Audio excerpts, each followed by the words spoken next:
ጺም ነው እንደሚሰርቀው? ያጠረው ልብስ ነው እንዴ? ኒቃብ ነው እንደሚሰርቀው?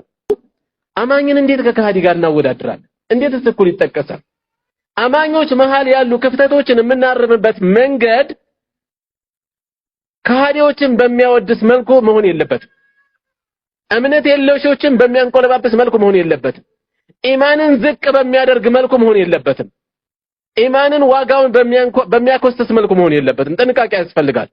መርካቶ ጋር ጺማቸውን አሳድገው የሚያጭበረብሩ ስንት አሉ? ኒቃብ ለብሰው እንደዚህ የሚያደርጉ ስንት አሉ? አዎ አሉ። እነዚያን በሚገባ ቋንቋ ለማድረቅ እንሞክራለን። እነዚህን ለመንካት ተብሎ አይደለም ሌላ መሰረቱ ኢማን ሊነካ ቀርቶ ጺም ማሳደግ እስላማዊ አለባበስ እንኳን ጫፉ ሊነካ ይገባል። ጫፍ እንኳን ሊነካ ይገባል። እንዴት ነው እስላማዊ ሴታችንን የምንነካው? ጺም ነው እንደሚሰርቀው? ያጠረው ልብስ ነው እንዴ? ኒቃብ ነው እንደሚሰርቀው? በዚህ አይነት ሶላት እየሰገደ የሚያጭበረብር ስለኖረ ሶላት ልታው ነው? እየጾመ የሚያጭበረብር ስለኖረ ጾም ልናንቋሽሽ ነው? አንዳንዱ ሎጂኩ በጣም የሚገርም ነው።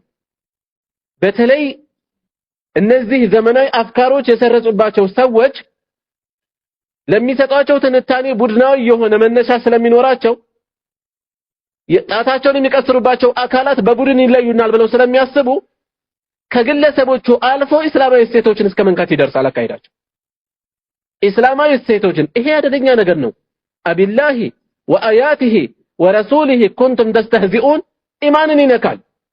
አይደለም ነብዩ ሰለላሁ ዐለይሂ ወሰለም ደጋግመው ያሳሰቡት የሸሪዓ እሴት ቀርቶ ትንሽ የሚባል በንጽጽር ነው ማለት እንጂ ሸሪዓዊ እሴት ትንሽ አይባል።